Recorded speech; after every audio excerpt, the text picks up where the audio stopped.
Hi, friends. Happy Thanksgiving.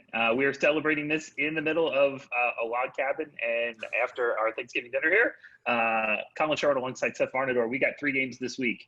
It is rivalry weekend, so we have the traditional ACC rivals of Notre Dame and North Carolina. What? And then the Egg Bowl between Ole Miss and Mississippi State in Stark Vegas. And finally, we're going to back that up with Auburn beating down Alabama in Tuscaloosa. We will start with the number 2 ranked, according to all polls, including the college football playoff. Notre Dame Fighting Irish. They are -6 with a total of 54.5 against Sam Howell and the UNC Tar Heels. Tar Heels, I was certainly on the Tar Heels early. I think they've had a little bit of bad luck this year. They are definitely a much, much better team than when Mac Brown got there, which I certainly didn't expect. But they haven't exactly had the results to really break through this season.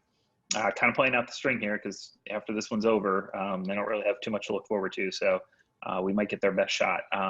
Seth, what do you see out of this Notre Dame team that you and I were both not very high on against Clemson, but probably might be a little bit higher on against UNC?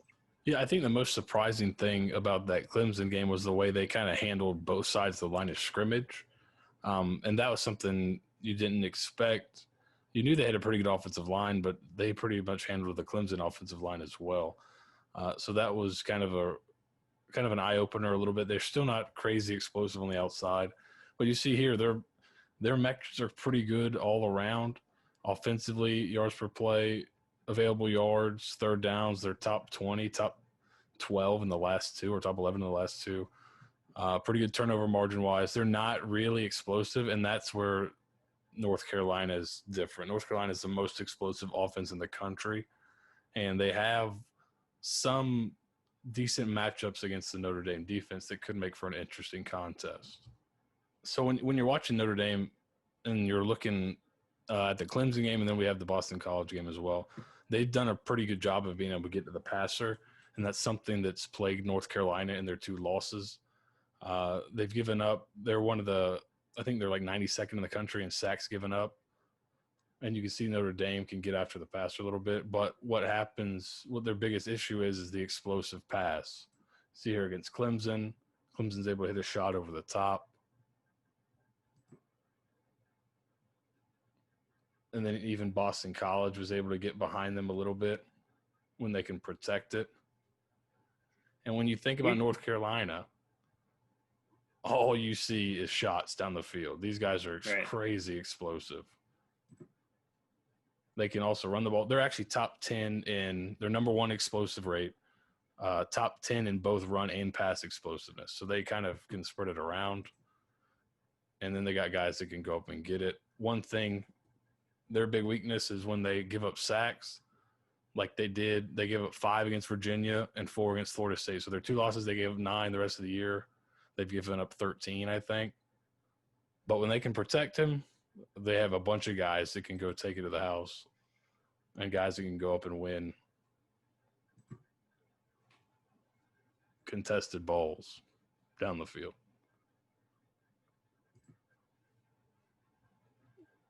Look at that. The RPO, they have a really well-designed offense, and they have a bunch of playmakers. They probably have a better skill group or the better receiver group than Clemson. So that'll be interesting to see how they match up at Notre Dame. Offensively, we know Notre Dame's going to want to run the ball. Against Clemson, second play of the game after a penalty, broke off 65-yarder. They're going to run zone. They're going to run a counter. Virginia was able to run a little bit on this North Carolina defense. That's a bad omen, I think, for North Carolina. And then Ian Book's been playing really well these last few weeks. Here he avoids pressure, finds one of his big receivers. They don't have a bunch of fast guys, but they got big guys that can make plays down the field. Book's been on the money, kind of throwing deep. And when he plays well, they're really tough to stop. They'll get their backs out in routes, and that's something against Virginia. North Carolina had a lot of problems with the backs. The backs had a lot of balls, and you see here just catching one in the flat and taking it all the way for a touchdown. Notre Dame's got some guys that can win some jump balls, some one-on-ones, big bodies. You see here against Boston College, a great catch. And North Carolina has shown They haven't been great against play action. Wake Forest burned them a ton, and then they're giving up contested shots over the top as well. So I think that's how you're going to see Notre Dame attack them. But it's going to be, I think, really about the North Carolina explosiveness. If North Carolina can get those explosive plays, we have ourselves a game. If Notre Dame limits those, then I think you see Notre Dame pull away. Yeah, I'm with you. First of all, Notre Dame just has better – I still don't think – I think if they play that game 100 times on a neutral field, I think Clemson probably wins 85, 90% of the time probably. Yeah, Clemson gave them 10 points, like just gifted. And literally handed them a fumble touchdown return. So right. Yeah, I mean, it was just some gift stuff there. They're definitely going to be favored in the championship game if they both get there in Charlotte for sure. But I think this team just has a little bit better grasp than I thought. I think Notre Dame's just simply a better football team than you or I thought. But I still don't think they're, competitive with Alabama or even Clemson on talent. But they definitely have more horses, and the way they controlled the line in that game is what really impressed me. On both sides, thought they were on both sides. Yeah, they did a really nice job. I lean a little bit towards this way. As you said, Notre Dame can struggle getting after the quarterback. If Book has a pocket, he's definitely talented enough to pick you apart. And they've got some playmakers that you wouldn't think that Notre Dame team would have. This could be an overplay because both of these teams could probably score on the other one. I lean over, but if I had to pick a side, I think I can't believe I'm saying this, but I think I'm taking Notre Dame kind of comfortably here. Yeah, I think if you feel like, because when you look at the explosiveness rate, right, offensively, North Carolina's number one. Notre Dame's in like the mid-50s on defense, so they do allow some explosiveness. You saw Clemson hit some shots. If you think that's going to be the deciding factor, you'd want to go probably over, and then you'd want to lean North Carolina. I think Notre Dame's going to do enough. They're under a touchdown here. I think I'd lean Notre Dame to kind of impose their will on the game more than North Carolina's going to be able to impose theirs. But I kind of lean Notre Dame, but I think the explosive plays, if North Carolina is able to hit some shots early, now they put the game in their own tempo. And Notre Dame, that's not the tempo I think they're comfortable playing at. Yeah, if this goes big quick, that's an interesting in-game bet, I think. Yeah. Where do you go with the total if Notre Dame, runs back a kick or gets up 14-0 early? If North Carolina gets up 14-0 early. And I would bet they'll take some shots. They'll take some shots early too to see if they can get one early and try to, because if they can get the game flipped into their tempo, it becomes a totally different game. For sure. And all right, look at us, chalk eating weasels eating Notre Dame. And we move on to another game where the chalk is tasty. Ole Miss versus Mississippi State. The two most interesting coaches in college football battling in the Egg Bowl. Lane's laying 9.5 to the air raid. Both these teams are so freaking inconsistent and can't cover anybody. This is like, if it wasn't for the fact that it was the Egg Bowl, this would be a pretty pedestrian college football game. But I do think both of these get I got questions about Leach at this point because he just refuses to adjust his air raid in any way, shape, or form whatsoever. And I think teams are starting to figure it out a little. And if you pay these SEC, not necessarily coordinators, but all of these QC guys to just stare at the air raid for 7 months a year in the offseason, there's only 8 plays. There's enough defensive QCs at every SEC school where they could break down one play for 7 months and beat you. So I'm not sure if he's just going to stick to his guns like this and not make any adjustments whatsoever. I fear for him in the long run, but we know Lane can draw it up and coach him. What have you seen out of these two teams so far? And on the road, rivalry game, anything can happen. Kid can lift a leg, whatever. This game's just so crazy stupid every year. And this year it's going to be the most crazy and stupid. I know, it's going to be great. Can't wait. Yeah, so the interesting thing is, after that really explosive outing against LSU, we've come to find out isn't very good. Mississippi State has not been very good at offense at all. They played better. Yeah, but they've made a quarterback switch to Will Rogers. He's a freshman. He played in the air raid in high school. I believe he played for Gardner Minshew's dad, I think. It might be the story.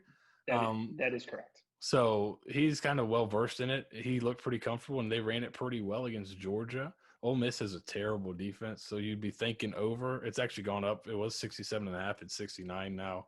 It was 7.5 yesterday. So I think we're going to see points here. And there's always crazy stuff that happens in these Egg Bowls. It's always like one of the most interesting games of the year, no matter how good or last year both teams were terrible, and we got a guy lifting his leg and 2 coaches getting fired, and I think it's unbelievable. So, but there was a great piece. Somebody wrote a great piece. 300 people lost their job because I think it was an athletic piece, right? Yeah, unbelievable. Go read it. Go find it. Yeah. So Ole Miss, what they do really well, first they move at tempo, and then they move guys around. There's misdirection. There's you're getting the tight end open. They're moving at high tempo. They can run the ball. They can RPO. They're just a really good offense.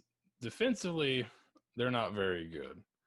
They're going to give up shots down the field. But this is their bread and butter, as that offense taking explosive shots. Mississippi State has had a pretty decent defense this year, but where they lack is explosive plays. They are terrible against they're giving up explosive passing plays. You see here Ole Miss loves to just let it rip, take shots down the field. Lane Kiffin's throwing up his clipboard. I think this is it actually right here. They take their shots. Here's a clipboard throw. You're going to see that they're just going to keep taking shots down the field all night. Here's the guy that faked peed last year. He probably actually helped himself a lot by doing that, by getting his coach fired. Sorry, yeah. But Mississippi State's defense has been terrible against the deep pass. Offensively, they're air raid. There's got a little white cross right there. Here's the defense. So against Georgia, you had JT Daniels come in. Just bombs, just shots down the field, shots. Same thing the other way. They're going to throw the ball a ton. So Georgia, if you're getting in a high-scoring game with Georgia, you're probably expecting a high-scoring game if you're playing Ole Miss, because their offense is a lot better and their defense is a lot worse. So I think you're going to see a lot of points here and another shot. You're going to see a ton of points. I think Lane Kiffin's going to try to score 100 if he can too, because that's, as we saw last year, this can keep you a job for a while if you win it, or it's going to lose you a job if you lose it. So he's going to take a ton of shots down the field. The Mississippi State played with 49 scholarship players last week. If they do the same thing this week, or if it's even in the 50s, you're going to play a high-tempo Ole Miss team who will try to run a play every 20 seconds. They're going to wear you out. I think Ole Miss will pull away in the end and cover the 9.5, but this could also be an over game because both defenses are pretty bad. So you're going to see a lot of balls flying around. You and I never recommend parlays because parlays are for suckers. This is a parlay. Take the 13-5 here and go Ole Miss thing over. Like you said, this is going to be shot play after shot play after shot play. Lane's going to dunk on Mike Leach as much as he possibly can. This is for recruiting purposes. Yes. This is for trying to establish a brand purposes. This is because Lane is Lane. Like, yes. This is what's going to happen. And so, if you're down, let's call it like 48-10 and with 7 minutes left, and you're going, oh God, they're just going to run it and punt. No, they're not. You're good. You're going to get the cover. So I just think this is parlay these two anything under 10 for Ole Miss. Mississippi State's just it's higher fire. The other thing with Mississippi State is when they go out, when these air raid offenses with Leach go out, they go out fast. It's 3 and out, 3 and out, 3 and out. They don't turn it over a ton, but they go 3 and out, 3 and out, 3 and out, punt. 3 and out, 3 and out, 3 and out, 4 and out. All passes, close. No time off the clock. Right, and it's just boom, boom, boom. And so, we've seen a lot of that. I'm as you know, I'm a little air raid obsessed. And you can just see where Mike Leach started this thing, or, going back even further to Hal Mumming and whatever, and sort of the evolution of the offense. Mm-hmm. And Mike Leach is still running Hal Mumming stuff. Hal Mumming coached at Kentucky in the 80s. Okay. They even went back to some of the split back stuff against Georgia. Really old school. Tim Couch era stuff. Right. I mean, like, insanity. Like, you can't run that stuff now. And it'd be one thing if you were mixing it into a greater package of what you're doing. Yeah. They don't do that. They run this. This is the same offense he ran at Tech. It's the same offense he ran at Wazoo. And I've probably read every single piece that's been written on all of this for the last, from mesh, Y cross, it's standard 8 plays, and you cannot continue to not evolve. You're going to get smoked, man. These are SEC athletes on the defensive side. The difference between the SEC and everybody else isn't the scoring or the play. Everybody can get a quarterback. Everybody can get a skill guy or two. The difference in the SEC is all 11 players can play defense, and that doesn't happen anywhere else. And that's why I'm worried about an unadjusted air raid without a lot of schematic things going on working in the long run in Starkville. Yeah. So we'll see. I think another interesting side of this, just to that number, if it's a tight game at halftime, I think getting Ole Miss in the second half could be interesting with Mississippi State's depth. So monitor that coming into the game. If they're still in the mid-50s in scholarship players, I think the tempo is going to catch them in the second half. So if you got a tight game and you get a good number on Ole Miss at the half, that might be a good play too. For sure. We go to the last one, which is Iron Bowl. Gus catching 24.5 from Nick. It's in Tuscaloosa. Under 62.5 is the total. Look, it's the Iron Bowl, and Gus gets enough respect on this game because he's won it 5 times against Nick, so that you have to be concerned and aware. But I think this number is right about where it should be if everything holds copacetic. But again, Gus in the Iron Bowl has outperformed so many times, and he has his team focused and ready for this game every year. This is when every damn trick play that's ever been written in the state of Arkansas comes out.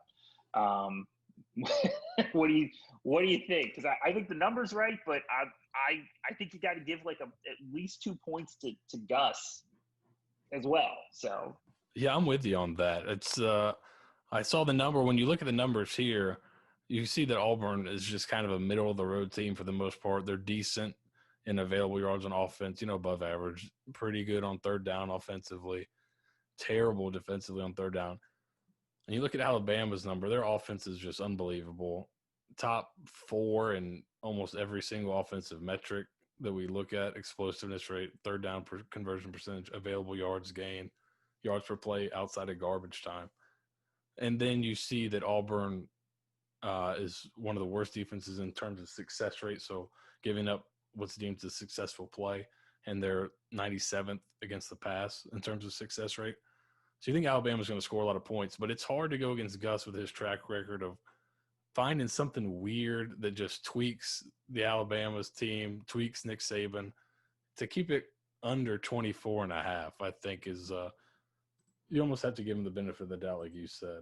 So what does Auburn do well? They got a good freshman running back, Tank Bigsby, a stud. You can see here he's just sunning people off of him for a nice 12-yard gain on first down. Here's again. One thing you'll see with Malzahn's best offenses, because I think at heart he's a wing T guy. So you see a lot of misdirection, a lot of moving parts. The quarterback is athletic enough that he can take off and run when they need to. And one factor they have that earlier in the year, I think Bud Elliott said he kind of did a study, and it wasn't the mobile quarterbacks that beat Saban. It's if you had a receiver that could win one-on-one consistently. Auburn has that. Seth Williams is an unbelievable player. He can go up and get the ball on just about anybody. He's a freak athlete. And Bo Nix will give him chances. So Johnny Manziel didn't beat Nick twice. Mike Evans beat me. That was his take, because he's even games when they lost to like Trevor Lawrence wasn't running the ball then, but they had those stud receivers outside that if you're going to stay in one-on-one, you're going to lose. Auburn's also got Anthony Schwartz, which is a legit track guy, super fast, super explosive. He's going to be a tough cover. But you'll get some of this from Bo Nix. He'll throw some picks. He'll give you some. And that's kind of what Alabama's hoping for. But Kentucky last week, they gave one up. And if you're trying to throw and stare on your receiver, they're going to come and take it. They still got some athletes back there. But one thing Kentucky did to move the ball a little bit, obviously the score didn't end up being very good for them, but they moved the ball a little bit. You used a lot of misdirection. You'll see here, jet sweep, but the quarterback's faking the other way. You got guys moving and blockers pulling. And this misdirection was able to get them the ability to move the ball a little bit. Auburn has a ton of misdirection in their offense. So I think that's their chance. If they get a lot of misdirection, Alabama hadn't handled it well this year. Their linebackers haven't handled misdirection well with split zone and stuff like that. They've struggled a little bit. So are they going to be able to do that? Alabama's still got some dudes on defense, though. So it's not an easy task. But that misdirection, is that going to give you a chance? I think it might. Defensively, Auburn's going to bring pressure because they're not very good, and they're aggressive, but they can kind of try to mask their deficiencies here, getting pressure. They're kind of bend but don't break here. They've got Guarantano gave his weekly interception or weekly pick six, I guess, for this season. That's per half, sir. That's not a weekly. That's a per half. So he gave his offering here. And then against Ole Miss drove the ball down the field the first drive, or one of the first drives of the game. Another pick in the red zone. So they're very bend but don't break. They'll move guys on the line. They'll bring pressure. Alabama's been really good at not getting pressure on the quarterback. They do a lot of awesome stuff on offense.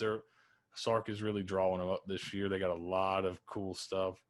Here you've got like what looks to be almost like a scissors combination, and they make it look like I'm going to throw it out here, hand it off, give a lot of different looks to the defense.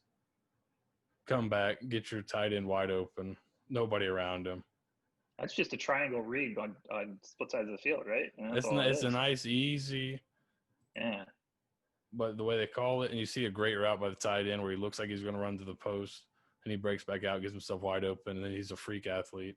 Touch pass to Smith, who's a freak. He's broke the SEC record for receiving touchdowns in a career.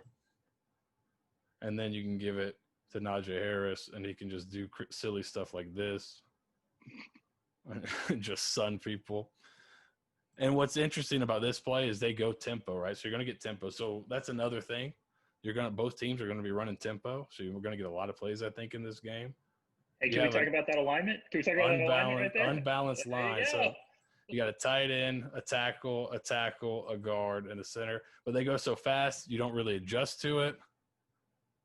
And then they run there. And then they have a freak that can just dominate you if he gets in the open field. So it's not just that they got better players, which they're second in the country in team talent. So they do have better players than pretty much everyone they play. But they also can really scheme it up. And look how open they get their talented players and let them go and make plays. I think the Auburn defense is in for a world of trouble, but you got to feel like Gus has something up his sleeve. I know. I'm staying away from this one. I don't want to touch it. I believe in Gus Magic. I've seen it too many times. I will fade Gus Magic in a bowl game. That's for sure. This is Gus wins this game and then loses the bowl game. This is his bowl game. This is his bowl game, right? Yeah. And so anything that's coming out of the book is coming out today. I don't know. I'm staying away. Mac Jones is going to make those mistakes in the red zone that Jared Guarantano is going to make. It's just not going to happen. He's too good. That's what I think Alabama's going to score. You just have to and we talked about it off air, but this is kind of definitely a correlated play. If you like Auburn to cover, you like the over. Right. Because Alabama's going to score. So if Auburn's covering that 24.5, then they're scoring too. I would tend to think 24.5 because you can lose by 3 touchdowns. You can lose by 21 and still get blown out and cover. I tend to think Auburn would cover this number but it's tough. This is a tough one because that Alabama offense is so good. Gus Magic, man. You believe in the Gus Magic? I believe the Gus Magic. If you're Auburn, do you need a new quarterback next year? Can Bo Nix be the guy, or they need to go get somebody who can play right away? Yeah, I don't know. I don't think it's him. I think they mishandle him. I think that they have – I think, if he was at Florida, I think he'd be an unbelievable player. How they handle quarterbacks, and they recruited him. But I think if he was somewhere else, I think he would be – because he's got a really strong arm. He's an athletic guy. Unless he's just dumb as a brick, which could be – then other than that, he's either really dumb or they're mismanaging him badly is how I've just watching him because he's got a ton of talent. So and that could just be a feeling out process with the new coordinator coming in, but I feel like he's really talented. He was like a 5-star guy. He's got all the physical tools you could want. Right. But for some reason it's not working as well as they thought. So that's for sure. Well, notice we did not do the USF UCF game because we are pair USF grads and we're not that masochistic because they're going to die tomorrow. How that spreads under 40, I don't know. yeah. But yeah, they're going to die tomorrow. All right, guys, we appreciate it. We will have this posted for you. Enjoy the games tomorrow and enjoy the weekend. It is the last I could think full weekend of college football. We're going to slowly have fewer and fewer games the last 2 weeks here. So let's do this.